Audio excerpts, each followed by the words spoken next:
Welcome, everyone. My name is Glenda Dawson. This is LD here with me, and you are watching Glenda's Dragons Den.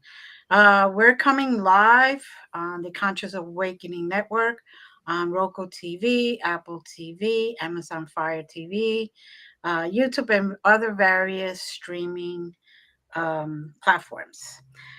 I would like to take this moment to thank you for the emails, the comments, the reviews, and also just being here with us week after week. We're blessed that you're here. And today we have a phenomenal, very blessed man. Well, thank you. Not you. Oh. Again, not you. And this beautiful soul. Oh, now I know it's not me. Can't be me. Is Reverend Michael Carter. How are you today? Hello, Glenda. Hey, LD. She was talking about both of us. Don't joke. All three of us. Well, I kind of feel like I'm in a Reverend sandwich at the moment, but because Glenda's also a non-denominational ordained minister. So. Yeah. But so tell us a little bit about yourself, or a lot. Basically. Just a little. I serve a congregation here in North Carolina, a Unitarian Universalist congregation. I have a 17-year-old daughter. I am married. I got married on November 5th. I've had some practice, so it's not my first go around. Congratulations. And and what else can I tell you? I love to read, and I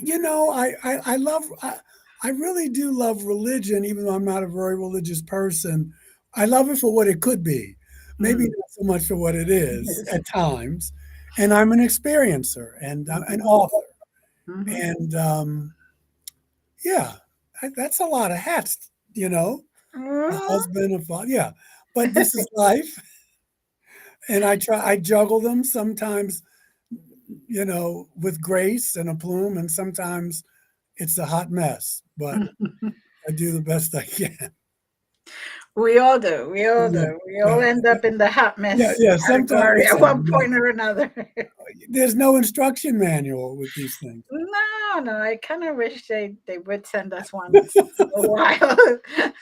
You're at that fork in the road. Okay, come on, guys. Do you want to tell her? Should I? They send it, but the men don't read it. I won't argue with that. I won't argue with that because I've been known to not. Yeah, unbelievable. But I'm happy, so that's the bottom line. Out of all those things, I'm happy. And there you go. And I got a lot of good people who love and support me. That's what counts, isn't it? So you mentioned you're an experiencer. Yes, sir. Is there anything you'd like to share about that maybe some of our I'll share my initial experiences. I've had the privilege to have encountered several species, Greys, Nordics, Reptilians, and a blue person, which I thought was an Arcturian, and a praying mantis being. How can I say?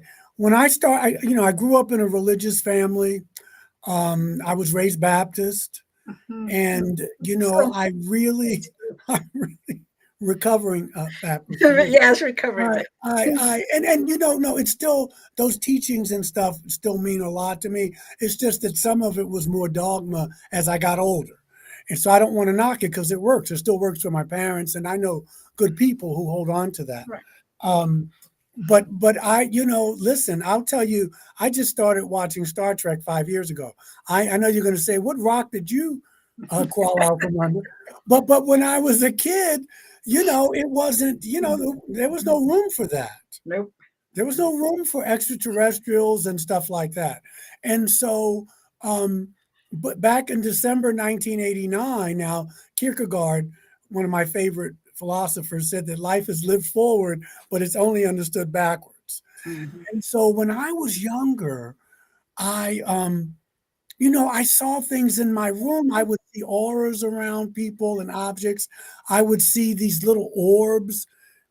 So now looking back, some of them look like the colors of the chakras.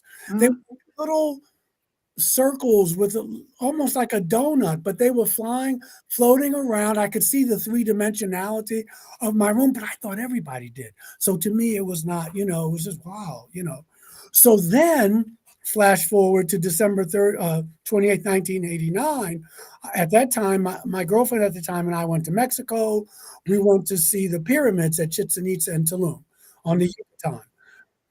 I'm giving you truncated version. But during that journey, I started turning away from my religion of origin. I started reading existentialist philosophy and metaphysics and tarot cards and all this stuff, which, as you know, was frowned upon, Mhm. highly frowned upon. And so I was leaving. I was moving away. I was opening up. And we came back. I was living in New York. I lived in New York for almost 30 years, New York City. And I kind of wanted to show off. I was really copper. My hair had turned colors. I didn't have dreadlocks then, but still was, I wanted to glow because they were freezing their, what's off in New York. So I was invited to a party. We got off at JFK. My girlfriend said, I'm going to stay home. It's cold. I'm tired. I was cold and tired too, but I wanted to glow. So I took the subway downtown to Hell's Kitchen, and got off at Times Square. And, we were hanging out. People were, ooh, boy, you look great. And I was kind of eating it up. No beverages, no adult beverages were served, but deviled eggs were. And I'm a deviled egg freak. So I left, after a while we talked and I left. And that night, I don't know to this day whether I felt a presence in the room or whether I don't know. But when I turned around, because I sleep on my stomach, there was a being, and you know what? I'm not going to leave because I have statues of all the beings that I've met. But it was, I should have brought him before the show. I just wasn't thinking. It was about, he was, I guess I'm going to call him a he, an individual, 4 feet tall, maybe 3 feet tall, um, wasn't gray, but whitish gray, chalk colored, Mhm. in my room at the foot of my bed. My girlfriend at the time either could not or would not wake up, and I just couldn't. I was so scared. There was a blue light, like a cobalt blue light around, and then a white light. My room was lit up. He had on a jumpsuit that looked like Reynolds wrap. Or if you Mhm. ever, I don't want to date you. I know you ever remember Lost in Space? Remember that? He had on one, it was like he had Reynolds wrap on and Okay. big eyes. And he looked at me and I curled up in the fetal position and pulled the covers up over my head. I'm not ashamed. Sandy, my wife, I mean, my girlfriend at the time, who later became my first wife, she was just out. And then I heard this like I like the wind, and then the temperature changed like I was outside. Let me tell you, this was in Manhattan. This was not on some rural, well, like Betty and Barney Hill coming back in New Hampshire. This was in 45 West 81st Street, the Excelsior Hotel. It's still there, Upper West Side, between Columbus Avenue and Central Park West. Anyway, I felt like I was outside, like the temperature changed. I finally grew a pair and I pulled the covers down and nobody was there. Mm. Nobody was there. Sandy woke up and she said, when I wrote my last book, Initiation, it's a book for experiencers. Right. I sent her a copy and she said to me, I remember when when she read it, she said, I remember that night. She said, I've never seen you so frightened. And she said, I vaguely remember these shadow figures in the room, but my mind kept saying, just go to sleep. Just go to sleep. Mhm. So that was the initial that I remembered. Um, I and then they started coming. These people, the little people with the big heads, they started coming every full and new moon Mhm. for about 6, 8 months, and they would paralyze me, and my eyes would be open, and they never spoke. They would show me pictures. The reptilian person spoke to me, but just said, like they always say, don't be afraid, which is easy for them to say Right. when you just walk through my wall. You know what I mean? But and even then, the mouth didn't move. It was like I had speakers in my head, so I could hear perfect diction. Don't be afraid, and it was in a male voice. So that was the beginning. Of course, I was living a double life because I couldn't talk about it. I got regressed by the late Bud Hopkins. Bud and I were very friendly when I was in New York. The woman who initially regressed me was Jean Mundy, Mm. Dr. Jean Mundy. And so that started this beginning. I had, and I'm not into propulsion systems and back engineering. My mind doesn't work like that. I'm more interested in the spiritual or how you change after you see them. Mhm. And so I met Zachariah Stitchin. He lived a couple blocks from me on the Upper West Side. So I was buying everything I could. And so there were a couple clergy. Dr. Barry Downing, who's my friend, retired Presbyterian minister, wrote a book in 1968 called the Bible and Flying Saucers. Morris K. Jessup died under mysterious circumstances in the 50s. Mm. Virginia Brasington, so we had some female energy in the house. Right down here in North Carolina, she wrote a book. And so there were a couple people who kind of got the religious thing going, and that got me going because and so I stand on their shoulders because I said, "Oh, I'm not a nut." Now I don't know if these people were experiencers, Mhm. but just melding those two, because to me it's not only religion and the Bible or religion, but it's science and religion. Right. They can coexist because some of these beings are so spiritually advanced and yet they have this technology. Mm. So that's what got me on this path. I almost lost my job um, at the church I serve now, but there was a woman there, a wealthy donor, who turned on ancient aliens back in 2014, 2015, and said, I saw my minister on TV talking about little green men. And she went so far as to bring me to the board of trustees at the Mm. church. And I thought they were going to give in because she gives a lot of money to the church. But they stood up for me. They said, A, he doesn't preach it from the pulpit. B, he's probably right. We don't see anything egregious here. So let's just give it a break, give it a rest. And she stopped coming for several years, but she does come every now and then. And we have it's not glacial. It's we're warmer than that, but good morning, glad to see you. But fool me once, shame on me. Fool me twice, shame on you. Who was it? Maya Angelou said that when someone shows you who they are, you need to believe them. Because I mean, she was gonna have me fired from my job, my livelihood, Yeah. because come on, stop it, Especially in the stop it. territory. I mean, I couldn't believe it. So I need to ask, Yes. on a scale of 1 to 10, when you, not just as an experiencer, but as a spiritualist, and look at the universe as we know it, and as much as we can think we wrap our minds around the depth and breadth of it, on a scale of 1 to 10, what level of arrogance do you think someone has to think LD, we are the top? you are bad. You are a bad man. You are a bad man. No, You're a bad man, LD. Yeah. LD, you know the answer to that. Let me tell you, it is hubris. But and I'm not trying to be No, it is. It is a level of arrogance. But you and I, we were raised like that. Now we kind of got out of it. I mean, I'm assuming that we're kind of in the same generation, but we were raised that this is as good as it gets, that human beings are the pinnacle, and that we are to subdue nature, or at least tame nature.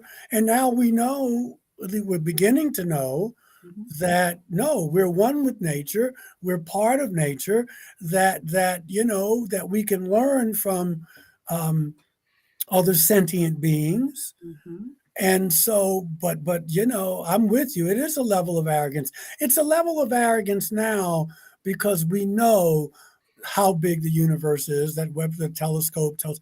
And it's hard to believe that people. I think people are afraid of the unknown. Mhm. I know they are, because I know I am to a degree, but because you have to change your whole paradigm now. If you believe let's say you were a scientist, maybe you're tenured, um, and now we have our government and we have people talking about UAPs, what we used to call UFOs.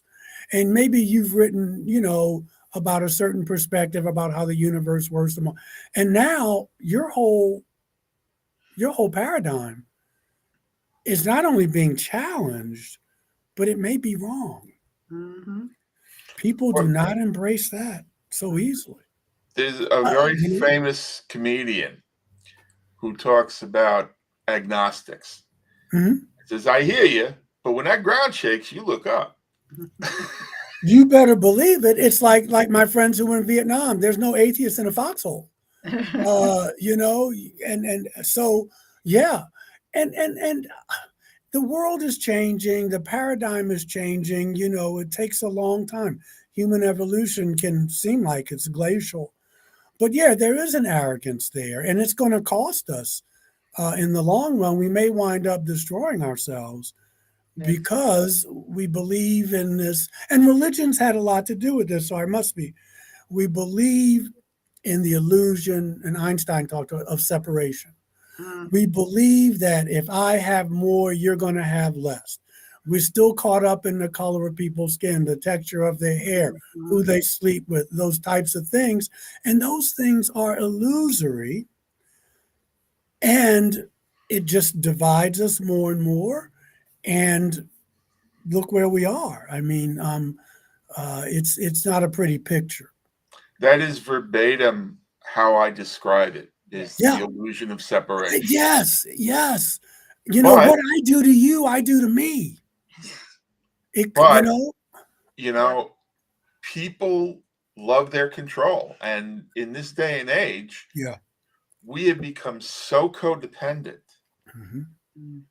and to accept that we are not the top of the chain, Oh. you're basically saying you're helpless compared to the forces that are out there. And yet a natural phenomena is going to level anything that stands in its way if that's what it's going to do. Yeah. So, Yeah. people just love believing that they, make their own way, and whoever has the most toys when they die wins and all that silliness. But again, that's what they grew up in. Now, I was 10 years old when they first landed on the moon. And that whole time, I was a rebel. I mean, I knew I was being fed manure, Hmm. you Hmm. know. So I would agree where I had to agree, and I would okay, I understand what you're saying, Yeah. Yeah. but I wasn't buying it, and I wasn't Yeah. trading it. Yeah. Yes. Yes. You pick your battles. I know people have said the same thing in religion. Yeah, at a young age, I just was not feeling what they were telling me. Right. And yeah, and that's part of, we conform, we adapt. You start picking your battles. And we were talking about that before the show, and so, but that's some of that is survival tactics. Some of that is I just don't have the energy to argue with you. Mhm. Um, but the world, I mean, we're living in, the whole Newtonian physics. That's all passe now. I used to say that the old physics, the old science says, show me and I'll believe. Mhm. But the new quantum physics is like, no, no, no, believe and I'll show you. Yep. That's a really different paradigm. Mhm. And, it's hard to wrap the mind around that. But we have to, because life goes on and you'll be a dinosaur. You'll be left behind. I see it with people. They're still stuck in the way they think the world should be. And yeah, you can envision the world you want, but you also have to live in the world as it is. So it's layers upon layers upon layers of stuff. Right. But here we are. I mean, I don't know if you saw this morning in Newsweek. Now I know this is Newsweek magazine, and this has been going on obviously for a few years. The mainstream media has been, but there was some UFOs flying over the nuclear plant. Did you see that this morning? No, No. I In I think in Leningrad. Oh. Yeah, yeah. And so here we are, where the New York Times, Newsweek, Washington Post, they're running these stories where just 50 years ago you were a nut. Yes. You were a nut, You were put and that away. is it. You were put So away. so what a difference a generation makes. Mm-hmm. Very Well, true. I come from that generation of sometimes you feel like a nut and sometimes you don't. But Listen, brother, I'll be 66 this year. I was born in 57. So I remember the moon thing. I remember all that kind of stuff, when King was shot and Bobby. And even though I was very young, I watched how people reacted to that, and Jack Kennedy. So yeah. And here we are where our government is saying, you're not as transparent as one would like them to be, but they're saying there's things in our skies Mm-hmm. that are technologically. I mean, it's like a science fiction thing, but the future is now. Right. The future is now. Correct. Um, so you're an author. Tell us about your I've books been and called how worse. Thank you, Glenda. and how you haven't been you called a poet, have you? Because I've No, been called no, a poet. no. I've been called many things, but author is a good one. No, the first book I wrote, it's shameless self promotion. no, Uh, please. oh, the alien scriptures, Right. and that was one of my favorites, and it's been selling the most. I mean, um, I just wanted to uh, get people to see, and again, Dr. Barry Downing was talking about this, but we're coming at it from a different perspective. Even though I had to graduate from that, because Mm-hmm. and I'm an experiencer and he isn't, so it's a little different. But that if you wherever you see the word angel in the Bible, which is Mm-hmm. Malek in Hebrew, which means messenger, if you put extraterrestrial there, I don't like the word alien, but if you put star person, extraterrestrial, wherever you see angel, Mm-hmm. it makes a lot of sense. And I believe that our ancestors, early human beings, and I want to be clear to listeners here, I'm not saying there's no such thing as angels. I'm not Right. saying that. But nowhere in the Bible does it says these beings have wings. Right. Nowhere. Which is not to say that they don't They don't. exist. Right. But I think our ancestors were so awed by the technology and that they were trying to explain in the nomenclature and the vocabulary of their day what they saw. So they're flying chariots. Well, Mm-hmm. in India they talked in Hindu they talked about the vimanas, which is translated flying machines. And Right. so they're flying disc, and they were trying to describe this technology. And I believe, and with the monotheistic religions, when you look at Hinduism, you look at Native American spirituality, Buddhist. There's always stories. Buddhism, which is more, it's a philosophy, but there's always stories about beings who come down from the sky Mhm. Some of them are mischievous, some of them act a fool, some of them bring wisdom, some of them intermarry. You look at, the Greek stories about the Greek gods and what have Mhm. you. And so I'm saying it's not far fetched to believe that these beings were talking about extraterrestrials, which is what Eric Van Doniken was talking about, which is Zachariah Stitchin was talking about, and the list can go on. And to me, it makes perfect sense. Now, I don't think that it takes away from the biblical messages. It's a beautiful book. It's a book of Mhm. poetry. It's a Mhm. book of life lessons.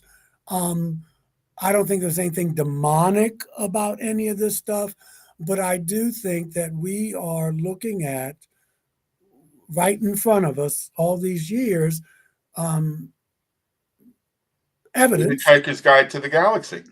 Yes, You know, yes, I keep trying to explain to people that yeah, Leviticus was basically a survival guide for that time. Mhm. And yeah. that's why that was in there, because that was the law that the people were trying to exist under.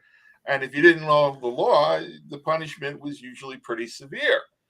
But that doesn't mean, the my challenge with the Bible was it was always meant to be, for the most part, an oral tradition. Yes. And it was meant to evolve with the needs of the congregation. And the minute you write it down and then edit it like Constantine did, now it's an agenda. Well, and it's law. Yeah, Right. I agree. And I have great respect, but no, it's not. But I have great respect. Period.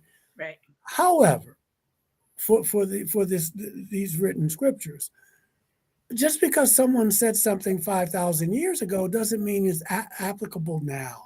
Mhm. And you've got to use your common sense as well.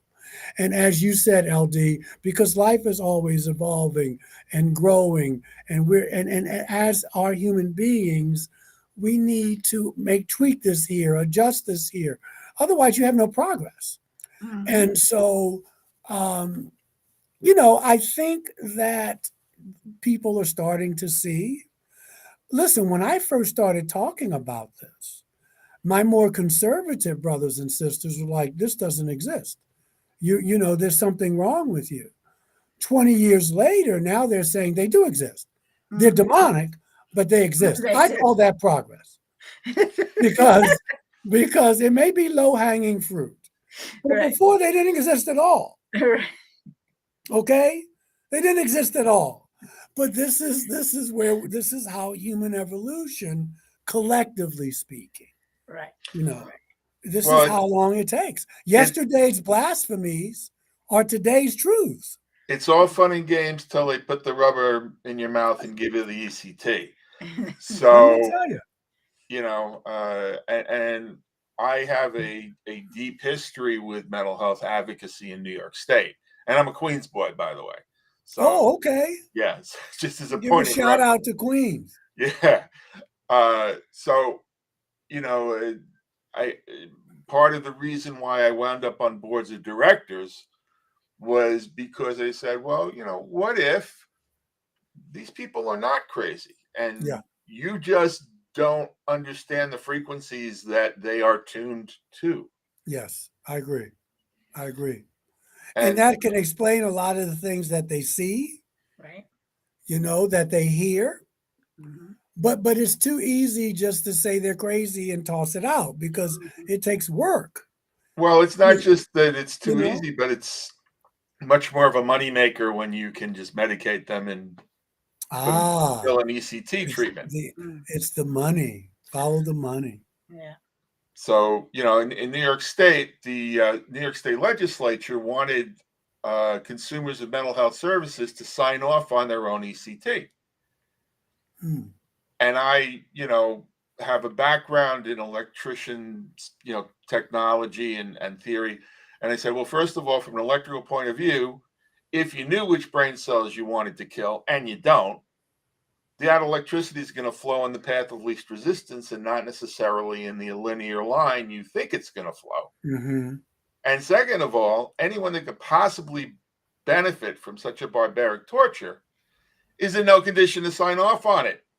Yeah, Oh, yeah. It's all kinds of, again, it's just layers upon layers of stuff. But I will tell you this though, again, for me, going back to the phenomenon, I know people who have had traumatic experiences, as you probably do as well.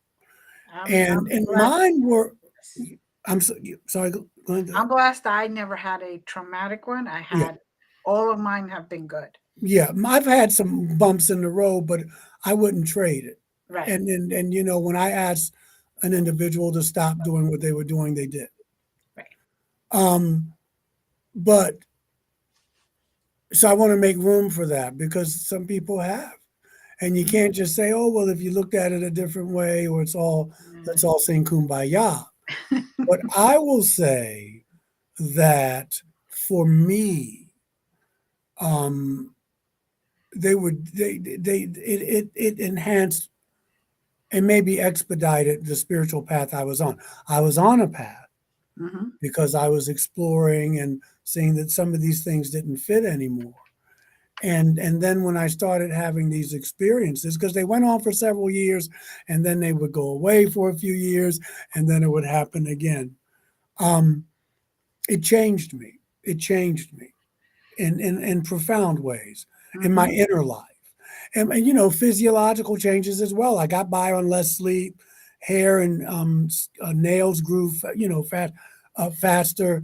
I can't explain it. I guess the language now would be downloaded. I don't use that so much, but I felt more intelligent.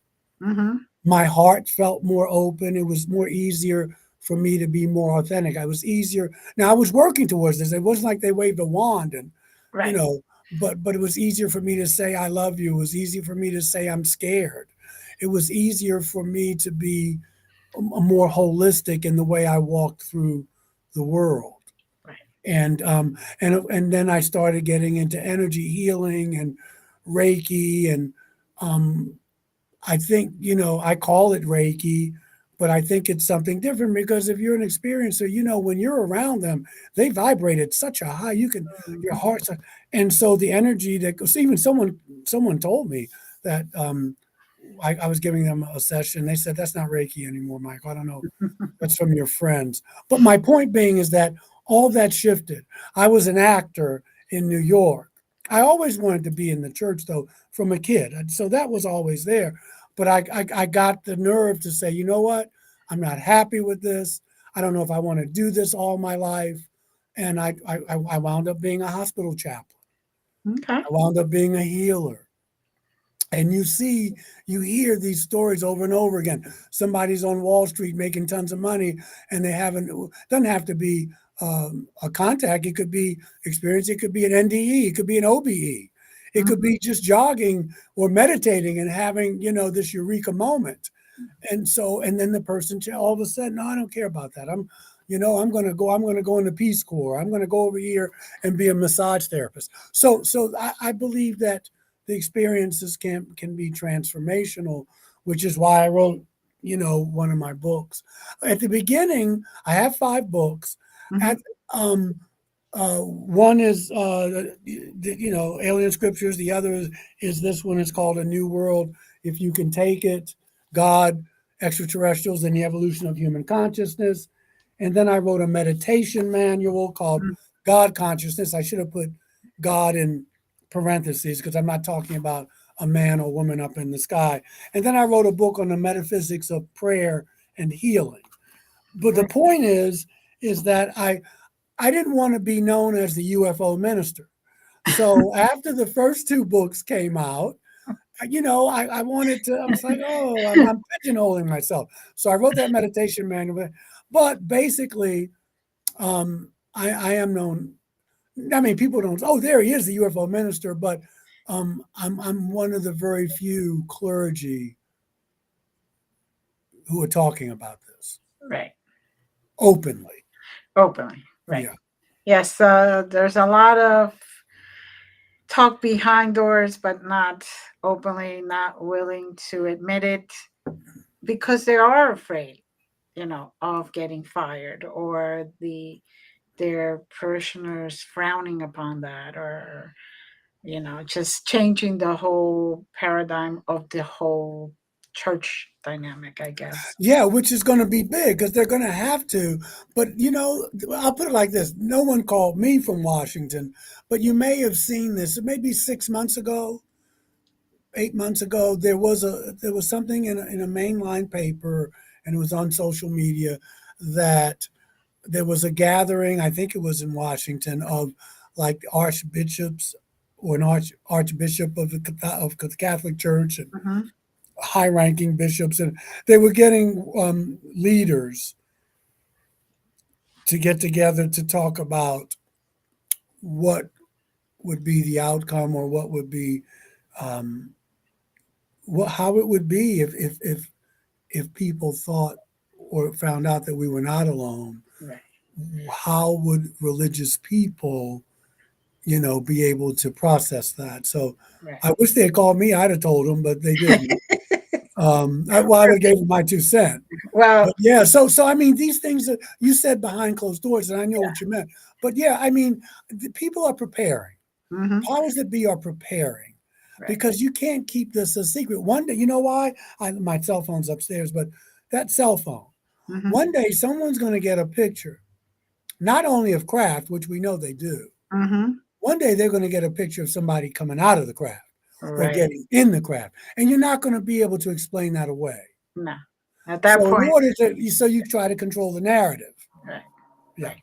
Well, I there has always been rumors that the Vatican does have Mhm. original writings Yeah. with pictures and writings and all that of what extraterrestrials Yeah. and crafts and all that. So it would make sense that they would be the ones to start talking about it, to hopefully get it out into the religious communities and open up their eyes, because it's coming. And they got to do something to get the parishioners back. You can't just visit on Easter and Yeah. keep Yeah. Yeah. I keep know. it going. You know. I tell people in my church, if I see them on Easter, I say, I know I won't see you again until Christmas. And if I see him Christmas, I go, I know I won't see you again until Easter. So I'm glad you're here. Yeah. Um, yeah, but the government has brought that into play too. So Hmm. because they all talk, it's a network Hmm. of who and um, when to release information, that kind of thing. I get it. I think though uh, that we're just living in exciting times. There's an old Chinese, some people call it a curse, or you can call it what you want, a proverb, but it says, "May you live in interesting times." Yes. And no doubt that we are living in some interesting times now. Hmm. Well, when you talk about the concept of the illusion, you Hmm. know, power and status are all part of that illusion. Yes, So when yes, that gets wiped away, guess what? You you may be in your mind elevated, but compared to that, you ain't nothing. So, yeah, and I think that's a lot of the concerns about disclosure, and how is status going to be maintained by those who are holding dear to it when disclosure happens. Hmm. And unfortunately, when that drives the conversation has agenda. When the conversation has agenda, it's going to be what they say it is. It ain't going to be real. yeah. For me personally, I have a problem believing that the same people who've lied to me for 70 years will all of a sudden start telling me the truth. That's call me naive, but uh, um, and so even with what's being released now, there's an agenda. You can see it. Right. I can see it. I think Ray Charles could see it, because what's happening is um, we're being gently led that we're not alone. Right. Okay. However, we're going to be told, well, we're being told that they're an enemy. They're flying over our airspace. It is a national security issue. And it's really not, because let's face it, if they wanted to take us over, it could be done. So that's my first thing. I'm not going to mention names, and like we talked about, but there's certain people who talk out of both sides of their mouths, and and by that I mean, it's like, one of my favorite movies is The Godfather. You don't retire. You don't ever retire from the Cosa Nostra. Okay, you are always a member. And it's, so when I hear about people who used to work for the government, but now they're retired and they're on every show and they're talking about these things, my antenna go up. But it really goes up when people start talking about national security, because you can use that to cover a multitude of sins.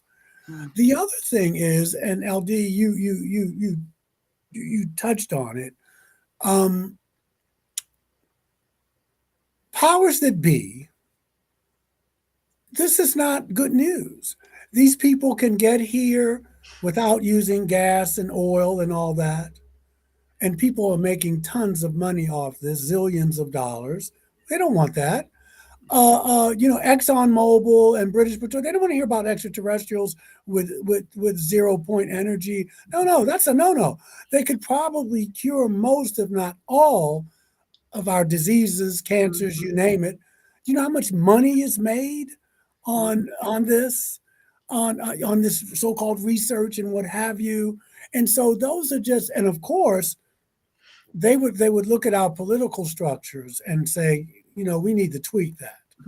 So it's not good news for a certain segment of our population. And I think we always have to keep that in mind. Who is benefiting from things staying exactly as they are? Exactly. So why you? I don't know. I had a psychic tell me that I've had lifetimes with these beings in Atlantis and what have you. That resonates with me, but I can't say that for sure. Reincarnation, I do believe in that, but it's very subjective. And in some ways, I mean, it was in Christianity. They took it out of the Bible. Hindus and the Buddhists know about it. I think that it's probably karmic. I do resonate. There's a longing I have for when I don't see them, and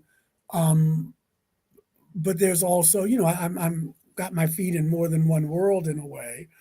But I think it's part of the mission that I'm here. I don't, not in a grandiose way at all, but I think part of my mission here is not only to learn to love or to relearn to love, but to also to share that love. And there are many ways to doing that.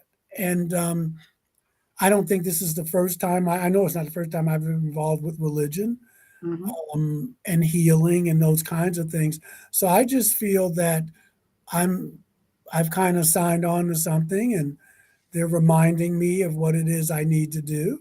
I like to think I'm pretty well balanced. I mean, I have a family. I have a daughter. I have to pay bills. I'm not kind of locked in to this reality. I've lost friends early on when I was in a support group in New York, only because they were kind of stuck.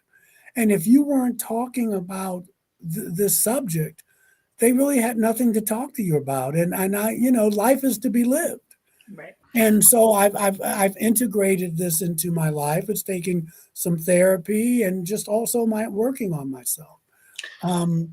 So why me? I guess I would say, why not me?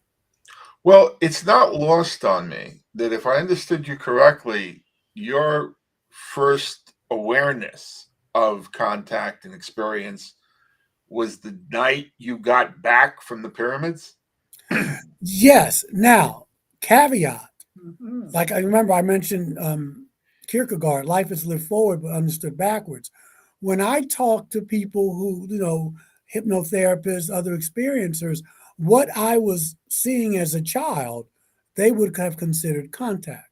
Right. And being regressed. I was told, well, things came up that this was from the age of 7 years old. I would wake up with blood on my pillow from nosebleeds, those kinds of things. But for me as an adult, December 28th, 1989, where I saw this, it wasn't because I didn't know you could be out of your body and still have a body. And you see these, I didn't have any words to describe that. They could have been just beings that didn't need bodies. But for me to look at and to see, and on some occasions be touched by physically, these beings began December 28th, 1989. So, how did that trip change you? That you are now out of that box and ready to begin that immersion? It let me know I was more powerful than I thought I was. It let me know that um, not exactly at that moment, but my consciousness survives the Mhm. body. Mhm. Uh, um, because there have been a couple of times where they had taken me out of my body and my body was there, but I was still aware. It just gave me a larger perspective, not only of reality, the reality I knew, but it obviously expanded that, but also just who I was as a person, that I was more than just this, that this will go away, but I won't go away. And then of course it led me to looking at the scriptures in a very, very, very different way. And again, I had to study, I had to learn, studying forgiveness. What did that look like? How did that look like? It broadened my horizons and I think speeded it up. So that's the transformation that it gave me. That's why again I wrote that book called it's called Initiation, the spiritual transformation of the experiencer. Mhm. Well, that sounds like they were all this time they knew you were more than what you gave yourself credit for. Yeah, but aren't we all? Yeah. Aren't we all? And you don't have to go through what I went through to find out. Again, but if you get that teacher, if you get that experience, and I think religion got it wrong. Not all of it, but reality is so much more than life is stranger than we think and stranger than we can think. Mhm. And so I think these avatars and teachers, Yeshua being one, Muhammad, I mean, men and women, Jonah, trying to tell us that there's a larger reality, but that's threatening to people. And back then they were so ignorant that we'll just take your life. We could do that here too, but that's a threatening message because again, there were powers that be at the time of Jesus, at the time of Buddha, that Right. we don't want this. We are doing okay the way it is. You are a troublemaker. Mhm. And so you're upsetting the apple cart. And if any, that's one thing that hasn't changed all this time. And a threat to our illusion. Right. Can't say it any better because that's So, basically what it is. what is it that made you decide to take the trip? It was always there. I can't say it was a conscious decision like, okay, I'm going to change. It was organic, it was evolutionary. That, wait a minute, Michael, all this stuff you believed and you were taught, most of that stuff is not true because you always have the choice. There are people who have these experiences, but they say, I'm not going there. But I'm safe. literally, what was it about that that caused you to go to see the pyramids? Well, no, I saw the pyramids before this. Well, we were just on vacation. Now, someone may say, well, Michael, you were being edged. You were being, I'm not saying that wasn't true, but in my conscious mind, Mhm. I was just going to see the pyramids. We were there. It was a day trip. I was already studying, cultures and various cultures and stuff. So I was already on a spiritual path. So one could argue that maybe you were being, but I don't know. But I know when I came back from Chichen Itza and Tulum that night, I had my first visitation. Right. Yeah. And Yeah. that's why I'm just trying to get your understanding of if there is or if there isn't a moment, that aha moment, that epiphany of, oh. I think it happened afterwards because I'm the type of person that when I'm interested in something, I exhaust it. And Mhm. so I read everything I could on UFOs, trying to understand what happened to me. And then, when the student is ready, the teacher appears. The teacher also disappears. In my readings, I came across ministers, because that's what I was, Mhm. who did not have contact, but they were interpreting these scriptures in light of that reality. And that just struck home to me. Like, that's the eureka moment. Mhm. That happened, and that's what got me going. Now you have a Facebook page. Yes, I have a fan page, Reverend Michael J. Carter. Okay. I have a regular page, and you go to either one, Reverend Michael J. S. Carter, and I will respond. My email is Michael J. Carter, Michael J. S. Carter at Gmail. My web page is you just type in Reverend Michael J. S. Carter or Michael J. S. Carter, it will come up, Mhm. and I will respond. If you need to talk or disagree or whatever, I will get back to you. Okay. One thing I have coming up, but maybe we'll talk before then. In um, in September, I'm going back to Michigan. They have something called Michigan UFO Con. Mary Mhm. was there. That's how we met. And if you can stream it on, it's just been streaming for about 2-3 weeks. I did a show with some other folks with Lawrence Fishburne on the Right. History Channel called History's Greatest Mysteries. It's on the Phoenix Lights, Oh, and okay. they did a really, really nice job. So Well, that's streaming now. good. Mhm. Yes, we're going to be there in Michigan also this Yeah. year. So I'll see you in September. All goes Yes. well. Yes. Looking forward to it. Is there anything else that is coming up for you besides? That's all I know of for now. I haven't heard from Ancient Aliens. Usually I may do 2 shows a year, used to be a little more. Mhm. Um, but right now, the church is keeping me busy. My daughter's 17 years old. She'll be in college in a year and a half. Um, New marriage. My life is full. Yes. Yes, it is. Yes, it is. And you said you had several books. Yes, I have. They could find you on Oh, Amazon. well, yeah, just go right to Amazon and Right. type in Reverend Michael J. Carter or Michael J. S. Carter, and they should come up. Right. I'm going to show the link to the first book, and Yeah. they could go from there and find Yes. the I other. appreciate that very much. Yes. Now, how does your 17-year-old daughter process all this? It's interesting. She's in well, she processes it. When she was younger, she was telling me about some things that she had experienced. As a matter of fact, today we texted, but we haven't had a chance to talk. And she wanted to tell me that she saw something in the skies over Nevada when they were headed out to um, to California.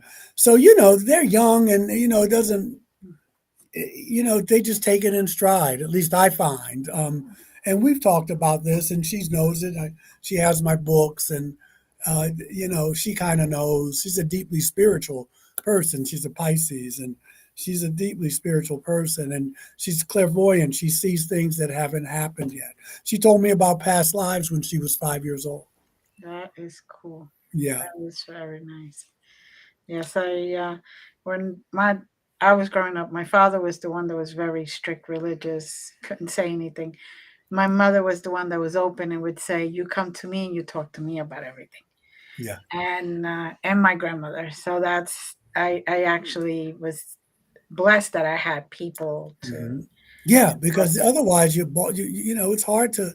I did for several years. I couldn't talk to anybody about it except I was in a support group that helped. right. But you're keeping a secret. Mm-hmm. And it's stressful. That it is. And even then, to be in a support group is nice, but you're still kind of in isolation with that as compared to Yeah, today, where it's just all over, yeah. It the is. It validation. is.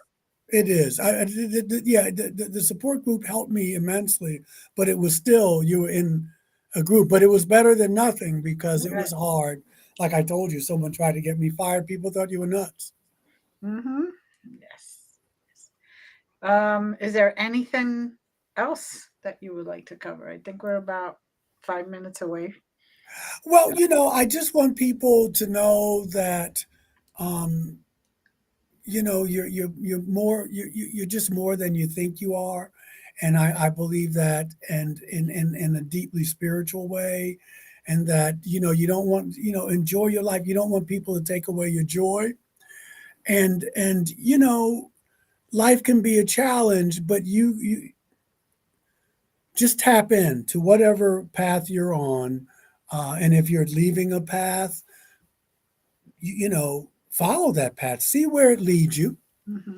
The right people will come your way, the right books will come your way, um, because love is really the most powerful force in the universe. If it wasn't, they wouldn't people wouldn't be trying to repress it. Mm-hmm. If it wasn't, it would you wouldn't people wouldn't be threatened. And you can look through history and see that people are very afraid of it.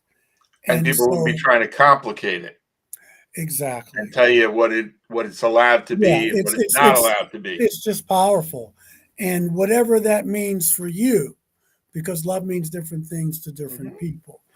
But don't give up on it, because it's the only thing that really will last, and that's what we're here, I believe, to learn to do. And that's actually what all religions are truly based on. Yeah, All the other until people layers are get just the rest is commentary. exactly. Yes, And a Exactly. sales yes, pitch. That's it. yes, yeah. But so thank you. This was Thank you great. both. And I Maybe can't we'll do it again one day. But I thank you, and yes, I want to thank definitely. Mary for putting in a good word, and Oh, now looking forward to seeing you in the fall.